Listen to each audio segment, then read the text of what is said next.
கர்த்தர் நாமத்துக்கு மகிமையுண்டாவதாக. கர்த்தருடைய வார்த்தையை கொடுக்க தேவன் எனக்கு கொடுக்கப்பட்ட பெரிய கிருபைக்கு என் தேவனுக்கு நான் நன்றி சொல்கிறேன். தேவனாய் கர்த்தருடைய வார்த்தையை கொடுக்கறதுக்கு ஆண்டவர் வந்து எடுத்துறாரு. நான் டெய்லி அந்த வார்த்தையை கொடுக்க சொல்லிக்கிட்டே இருக்காங்க ஏசப்பா. அதனால் எங்கேயாவது ஒரு பகுதியில் ஆண்டவருடைய வார்த்தை போய்கிட்டே இருக்கும். அதான் எல்லா மக்களும் நினச்சி கேட்கணும்.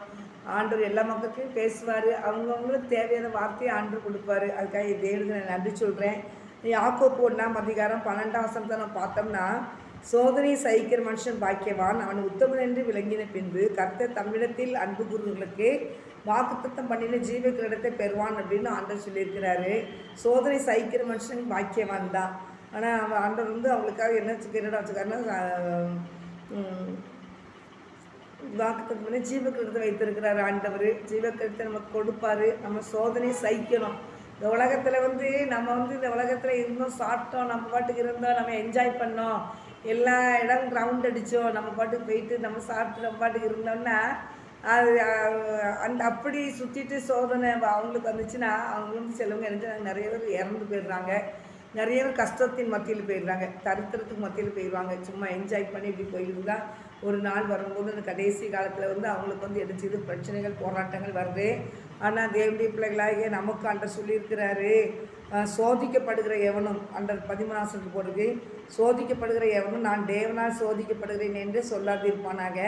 தேவன் பொல்லாங்கினால் சோதிக்கிறவர் அல்ல, ஒருவனையும் அவர் சோதிக்கிறவும் அல்ல. அவனவன் தன் சுய இச்சையின்படி நினைச்சிடான் இழுக்கப்பட்டு சிக்குண்டு சோதிக்கப்படுதான். தான் சுய இச்சையின் பிரகாரம் நினைச்சுறாங்க இழுக்கப்படுறாங்க. அவங்களுக்கு எது விருப்பமோ அந்த காரியத்தில் நினைச்சுறாங்க இறங்குறாங்க. அவங்களுக்கு அந்த சோதனை வந்துடுது. அந்த சோதனையினால நினச்சது இழுக்கப்படுறாங்க அப்படின்னு சொல்லி போட்டிருக்கு. அது வசனம் போட்டிருக்கு, அவன் தன் சுய இச்சையினால் இழுக்கப்பட்டு சிக்குண்டு சோதிக்கப்படுகிறான். பின்பு இச்சையானது கற்பம் தரித்து பாவத்தை பிறப்பிக்கும். பாவம் பூர்ணமாகும் போது மரணத்தை பிறப்பிக்கும். அப்போ பாவத்தை தூக்கி சமந்துட்டே அலையக்கூடாது. பாவத்தை தூக்கி நினச்சி உதறணும். அதை வேதம் கூறுகிற 12ஆம் அதிகாரத்தில் கூட சொல்லியிருக்கேன். நான் அடிக்கடி சொல்கிற வசனை தான். நெருங்கி வருகிற பாவத்தை நினச்சின்னு உதறி தள்ளிட்டு பாரமான யாவத்தையும் நீ நினச்சின்னு உதறி தள்ளணும். நெருங்கி வரும் பாவத்தை கூட நீ நினச்சினோம் நெருங்கி உதறி தள்ளிட்டு நீ நம்மளுக்கு கொடுக்கப்பட்ட ஓட்டத்தில் நியமித்த ஓட்டத்தில் பொறுமையோடு ஓடணும் அப்படின்னு சொல்லி வசனம் கொடுக்கும். அதனால் எந்த காரியம்னாலும் நின்று யோசனை. அதை ஒரு வசனத்தை வாசித்தேன்.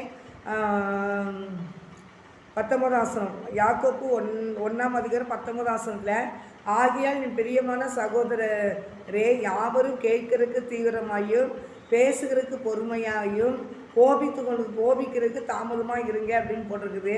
அதனால் பாருங்கள், சிலவங்க நினச்சினாங்கன்னா பிரியமான சகோதரி யாவரும் கேட்குறதுக்கு தீவிரமாக இருக்கணும். எது கேட்குறதுக்கு தீவிரமாக இருந்தாலும் அது யோசனை பண்ணணும், நிதானிக்கணும். அந்த நிதானம் மக்களுக்கு என்ன செய்யணும், இருக்கணும் கண்டிப்பாக. அதில் என்ன போட்டிருக்குன்னா, நீ தீவிரம் பேசுகிறதுக்கு தீவிரம் பொறுமையாக இருக்கணும், கோபிக்கிறதுக்கு தாமதமாக இருக்கணும். யாரும் கேட்குறதுக்கு தீவிரமாக இருங்க, பேசுகிறதுக்கு பொறுமையாக இருக்கணும். எந்த காரியத்தை பேசும்போது அவங்க பேசும்போது ஒருத்தங்க பேசும்போது அந்த காரியத்தை பொறுமையாக என்னச்சுன்னு ஏற்றுக்கொண்டு அதை நிதானமாக செயல்படணும். எந்த ஒரு காரியத்தை அவசரப்பட்டால் அதுவும் இல்லை வாயினால பாவம் வந்துடும். என்கிட்ட பைபிள் வசனத்தில் நிறைய போடுறது. பாவம் எதனால வருது? பாவம் வந்து வேதத்தை வாசிக்காமல் இருந்தாலும் பாவம் வரும். அப்படி கட்டளை கீழ்ப்படியாக நடந்தாலும் பாவம் வரும். எதை பிரச்சாரம் பண்ணுறதா பாவம், அவள் இச்சையோட பார்க்குறவா இல்லை. பாவம் வந்து நிறைய இருக்குது பைபிளில். தாய் தப்பனை தூசிக்கிறதுக்கு அவனும் பாவம் நிறையா இருக்குது. பாவம் நிறைய இருக்குது. வசனத்துக்கு கீழ்ப்படியில் அப்படின்னா அதுக்கும் அதுவும் பாவம் தான். அதில் தேவனுடைய பிள்ளைகளை இல்லாமல் ஆண்டவர் சொல்கிற வார்த்தைக்கு கீழ்ப்படியாக இருந்தால் அதுவும் பெரிய பாவம் தான். அதனால் நம்ம என்ன செய்யணுன்ட்டா கிறிஸ்தவ வாழ்க்கை வந்து என்னென்னா இப்படி தான் நடக்கணும் அப்படிங்கிற ஒரு பாதையை ஆண்டு காமிப்பார். ஏன்னா எதுக்காக அவர் ஸ்டிக் பண்ணுறாருன்னா, பரலோக ராஜ்யத்துக்கு போகிற பாதை.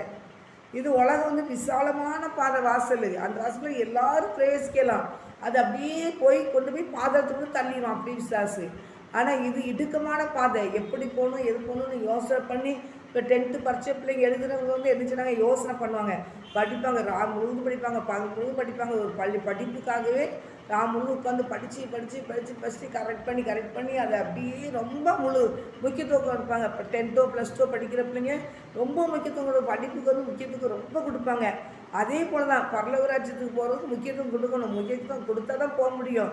சும்மா எல்லாத்தையும் கூட்டி சேர்க்க மாட்டார். அதனால் எக்ஸ்பர்ட் இடம் கிடையாது. அது பரலோக ராஜ்யத்தில் கண்ணீர் கிடையாது, கவலை கிடையாது, வெயில் கிடையாது, மழை கிடையாது, பசி கிடையாது, பட்டினி கிடையாது. அங்கே ஏசப்பா இருப்பார். அந்த இடத்துல அவர் தான் தண்ணீர் உள்ள நீர் விட்டு இருந்துச்சுவானா நடத்துவார்னு சொல்லி வெளிப்படுத்தல் 7ஆம் அதிகாரத்தில் என்ன செஞ்சுருக்கு போட்டிருக்கு. வெளிப்படுத்தல் 7ஆம் அதிகாரத்தில் போட்டுருக்கீங்களா? அந்த ஆசிரியர் இருங்க. என்ன போட்டிருக்கு? 7ஆம் அதிகாரம் 14 அதற்கு நான், ஆண்டவனே, அது உமக்கு தெரியும். எங்க கேட்குறாரு ஆண்டவரே. அப்பொழுது மூப்பர்களில் ஒருவன் என்னை நோக்கி, வெள்ளை அங்கிகளை தரித்திருக்கிற இவர்கள் யார்? எங்கிருந்து வந்தார்கள் என்று கேட்டார். அதற்கு நான், ஆண்டவனே, அது உமக்கு தெரியும் என்றேன். அப்பொழுது தூதன் அவன், இவர்கள் மிகுந்த உபத்திரவத்திலிருந்து வந்தவர்கள். இவர்கள் தங்கள் அங்கிகளை ஆட்டுக்குட்டியானவர்களுடைய இரத்தத்தினாலே தோய்த்து வெளுத்தவர்கள் ஆனபடினால் இவர்கள் தேவனுடைய சிங்காசனத்தின் முன்பாக இருந்து இரவும் பகலும் அவருடைய ஆலயத்திலே அவரை சேவிக்கிறார்கள்.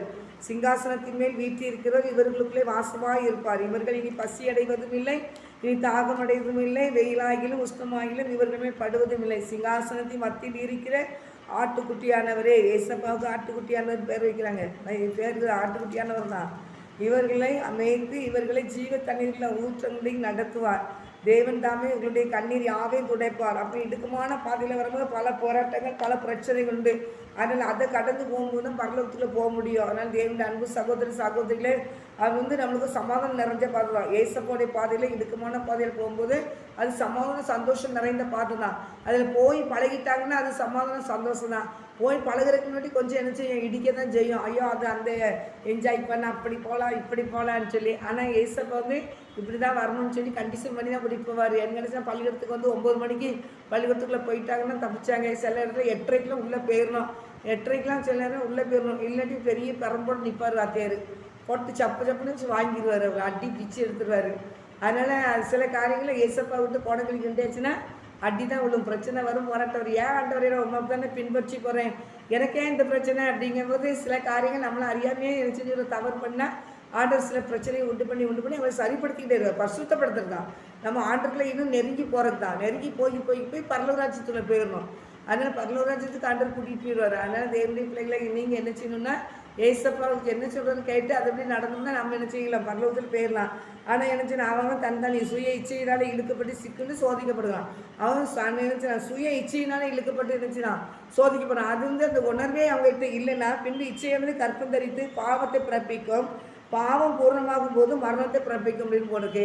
மரணத்தை பிடிச்சி அந்த பாதத்தை அப்படி அது எப்படி தான் பரிசுத்தமாக இருந்து கடைசியில் சுய இச்சையின்படி ஓடிக்கிட்டே இருந்தோம்னா கடைசியில் அது என்ன செய்யும், பாதாளத்தில் கூட தள்ளிடும் சாசு. அதனால அவங்க நம்ம போகிற பாதை சரியா இல்லையா அப்படிங்கிறது நான் போகணும். எந்த ஒரு காரியமாக இருந்தாலும் சரிதான். டக்குன்னு முயற்சி எடுத்தோம் சடன்னு முயற்சியை ஓடிக்கிட்டே இருந்தோம்னா அது ஆண்டவருக்கு பிடிக்கவே செய்யாது. அதனால் கர்த்தருடைய பிள்ளைகளை நீங்கள் எந்த காரியமானாலும் யோசனை பண்ணி நீங்கள் நடக்கிறது தான் நல்லது. அதனால் தேவனுடைய பிள்ளைகளாக நீங்கள் அப்படி நீங்கள் நடங்க, கர்த்தருங்களை ஆசீர்வதிப்பார். அது மாத்திரம் அல்லாமலும் வசனம் 22 ஆசனங்க 1 யாக்கோப்பு 21ஆம் அதிகாரம் 22 ஆசனம். அல்லாமலும் நீங்கள் உங்களை வஞ்சிக்காதபடிக்கு திருவசனத்தை கேட்கிறவர்களாய் மாத்திரமல்ல அதன்படி செய்கிறவர்களாய் இருக்கணும். திருவசனத்தை நீங்கள் என்ன செய்ய நீங்கள் வஞ்சிக்காதபடி திருவசனத்தை கேட்குறவர்கள் மாத்திரம் இருக்காதீங்க.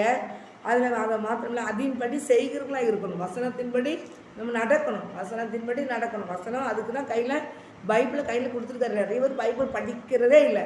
அவங்க பாட்டுக்கு என்ஜாய் பண்ணி எப்படி ஐயோ ஒவ்வொருத்தங்களையும் பார்க்கும்போது கஷ்டமாக தெரியும். கிறிஸ்தவ பிள்ளைங்களை பார்த்தா ஆண்டவருக்கு அவங்களுக்கு ஒன்றுமே வித்தியாசமே இருக்காது.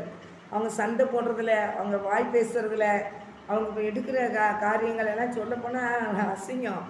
அது ரொம்ப கஷ்டமாக தெரியும். எந்த நம்ம அசிங்கம் சொல்லாதபடி அவங்க அவங்களுக்கு அறியாமல் செய்கிறாங்க. வசனத்தை அவங்களுக்கு நல்ல அவங்கள நடத்தணும்னா கண்டிப்பாக இவங்களாம் மனம் திரும்பிடுவாங்க.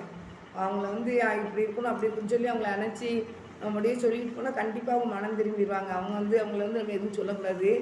அதனால் கர்த்தருடைய பிள்ளைகளாகி நம்ம அவங்கள சரியான முறையில் வழிநடத்தணும்னா சத்தியம் இப்படி போட்டிருக்குது, பைபிள் வசனம் இப்படி போட்டிருக்கு, இந்த வசனத்தின்படி நீங்கள் கை கொள்ளுங்க, வசனத்துக்கு கீழ்ப்படிங்க அப்படின்னு நீங்கள் என்ன சொல்லி கொடுத்தா கண்டிப்பாக நினச்சிவாங்க. நம்ம சொல்லி கொடுத்தா கண்டிப்பாக எப்பேற்பட்ட கல்லான இருந்தும் மாறுறதுக்கு ஆண்டவர் கிருபை செய்வார். நம்ம நம்மளால் ஒன்றும் முடியாது. அந்த இருதயத்தை மாற்றி அமைக்கிறது ஆண்டவர் தான். அந்த வசனம் போய் அவங்களுக்கு கிரியை செய்வோம். லேதியார்லேருந்து என்ன செஞ்சாங்க, பவுல் சீலாவை பிரசங்கம் பண்ணும்போது அவர் ரத்தாம்பரம் விற்கிற ஒரு மகள் தான். அவர் குடும்பம் வந்து ஆத்தாங்கிற ஓரத்தில் அவங்க பிரசங்கம் பண்ணிக்கிட்டு இருக்கிறாங்க. யார், பவுல் சீலாவும். அந்த இடத்துல என்ன செய்கிறாங்க, உட்காந்து அவங்க பேசுகிறதுலாம் கேட்காங்க. அப்போ கர்த்தர் அவங்களுடைய இருதயத்தை திறந்தாருன்னு வசனம் போட்டிருக்கோம். அப்போஸ்தலர் 16ஆம் அதிகாரத்தில் கர்த்தர் லேதியாளின் இருதயத்தை திறந்தாருன்னு போட்டிருக்கோம்.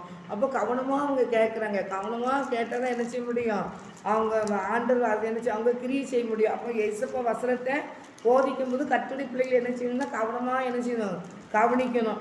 கவனித்தா கண்டிப்பாக ஆண்டவர் ஆசீர்வதிப்பார். இந்த 16ஆம் அதிகாரம் அப்போஸ்தலர் 14ஆம் வசனத்தில் பிறகு 16ஆம் அதிகாரம் 14ஆம் வசனம். அப்பொழுது பேதுரு ஒரு ஆளும் ரத்தாம்பரம் விற்கிறவளும் தேவனை வணங்குகிறவருமாகிய லேவியாள் என்னும் பேருள்ள ஒரு ஸ்திரீ கேட்டுக்கொண்டிருந்தார். பவுல் சொல்லியவைகளை கவனிக்கும்படி கர்த்தர் அவள் இருதயத்தை திறந்தள்ளினார் அப்படின்னு போடுது.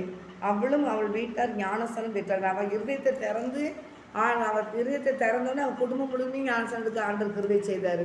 அவ்வளவுக்கு சுவிசேஷம் அறிவிக்க ஆரம்பிச்சிட்டா. அதே மாதிரி தேவனுடைய பிள்ளைகளை ஒவ்வொரு கர்த்தருடைய பிள்ளைகளுடைய இருதயம் திறக்கப்பட வேண்டும்.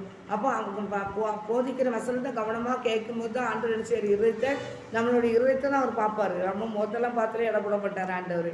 இருதயத்தை பார்ப்பார். இருதயத்தை பார்த்து இருதயம் எப்படி இந்த பிள்ளைங்க எப்படி சமூகத்துக்கு வராங்கன்னு சொல்லி பார்த்தா அவங்கவுங்க இருதயத்தை தான் ஒவ்வொருத்தரையாக திறப்பார் இருதயங்களை.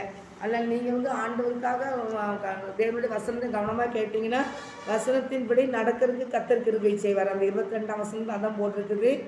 யாக்கோப்பு 1ஆம் அதிகாரம் 22 அல்லாமலும் நீங்கள் உங்களை வஞ்சிக்காதபடிக்கு திருவசனத்தை கேட்கிறவர்களாய் மாத்திரமல்ல அதின்படி செய்கிறவர்களாய் இருங்கள் அப்படின்னு பைபிளில் போட்டிருக்கு. 26ஆம் வசனத்தை போட்டிருக்கு. உங்களில் ஒருவன் தன் நாவை அடக்காமல் தன் இருதயத்தை வஞ்சித்து தன்னை தெய்வபக்தி என்று எண்ணினால் அவனுடைய தெய்வபக்தி வீணாக இருக்கும் அப்படின்னு போட்டிருக்கு. நாவை என்ன சொல்லணும், கர்த்தரை ரொம்ப அடக்கணும். நாவு தான் முக்கியம். அந்த நாவு தான் நினச்சின்னா பரலோகத்துக்கு கூட்டி போதா நக்கலில் தள்ள போடுதான்னு பார்க்கணும். வாய் பெரிய படப்படன்னு பேசும். எப்படின்னா முன்னாலேயும் பேசுவோம், அவங்க போன பிறகு மாறுதல எதிரிலையும் பின்னாலேயும் பேசும். அதை ஆண்டர் கவனித்து கேட்டுக்கிட்டு இருக்கிறாரு. எல்லாம் பேசுகிற எல்லாமே ஆண்டர் கவனித்து கேட்குறாரு. அதே மீது ஆண்டர் அங்கே நியாயத்திற்கு நல்ல கணக்கெடுப்பார். அவர் மனுஷங்களை பேசுகிற வார்த்தைகள்லாம் நியாயத்துக்கு கணக்கு ஒப்புவிக்க வேண்டும் ஆண்டு சொல்லியிருக்காரு. ஆனால் அது இது தெரியாமல் இன்றைக்கி எத்தனையோ பிள்ளைங்க என்னெல்லாமோ பேசுகிறாங்க. தேவ பிள்ளைகளுக்கு விரோதமாய், அது மாத்திரம் இல்லை கர்த்தருடைய ஆலயத்துக்கு வருகிறேன் ஊழியக்காரர்களுக்கு விரோதமாய், தேவ பிள்ளைகளுக்கு விரோதமாய், அது செய்தி கேட்டால் ஒவ்வொருத்தங்க செய்திக்கு மார்க் போட்டு சரியில்லை இவரோட வார்த்தை செய்யணும். தேவனாய் கர்த்தர் நமக்கு ஆண்டவர் என்ன வார்த்தை, ஒரு வார்த்தை கொடுத்தால் போதும் நம்ம உயிர்ப்பிக்கிறதுக்கு ஆண்டவர். அதனால் அவருடைய வார்த்தை கேட்டு அதன்படி நடங்க. எங்களுக்கு அவங்க போதிக்கிற வார்த்தை கேளுங்க. கையில் பைபிள் வசனத்தை கொடுத்துருக்குற, பைபிளை கொடுத்துருக்காரு. பைபிளை திறக்கிறது கிடையாது. பைபிள் சர்ச்சைக்கே வராங்க, பைபிளை திறக்கவே மாட்டாங்க. பைபிள் சர்ச்சைக்கு வருவாங்க. முக்கியமான நபர்களை நான் பார்க்குறேன். நேற்று வெள்ளிக்கிழமை ஜபத்தில் பைபிள் அவங்க வசனம் அவங்க போதிச்சுக்கிட்டு இருக்காங்க. இவங்க வசனம் பைபிளை திறக்கவே இல்லை. முக்கியமானவங்க சர்ச்சுக்குள்ள முக்கியமானவங்க அவங்க திறக்கவே இல்லை, பைபிளே திறக்கலை, அமைதியாக இருக்காங்க. சில நேரம் அந்த முக்கியமான நபர்கள் நினச்சின்னா லேட்டாக தான் வருவாங்க சிலவங்க. அதனால் நான் சொன்னேன்னா சொன்னிட்டான்னு பிரச்சனை வரும். பிரச்சனைக்குலாம் நான் பயப்பட மாட்டேன். நான் ஏசோட பயந்துன்னு சொல்கிறேன். வந்தாங்கன்னா பைபிள் வச்சு வசனத்தை என்ன சொல்கிறாங்கன்னு சொல்லி பார்க்கவே மாட்டாங்க. அப்படியே இப்போ அமைதியாக இருப்பாங்க. கல் மாதிரி இருப்பாங்க. அப்படியே கல் மாதிரி இருப்பாங்க, கருங்கல் மாதிரி இருப்பாங்க. அப்படியே பைபிள் அசால்ட்டாக இருப்பாங்க. அசால்ட்டாக ஆண்டவர் சுமத்துறது ரொம்ப அசால்ட்டு. அதனால் அப்படி இருக்கக்கூடாது. கர்த்தருடைய பிள்ளைகளாக இருந்தீங்க, தேவனுக்கு பயந்து நடங்க. கர்த்தர் உங்களை பரலோகராஜ்யத்துக்கு எல்லாருமே பரலோகராஜ்யத்தின் பிள்ளைகள், பரலோகராஜ்யத்துக்கு ஆயத்தமாக இருக்கணும்.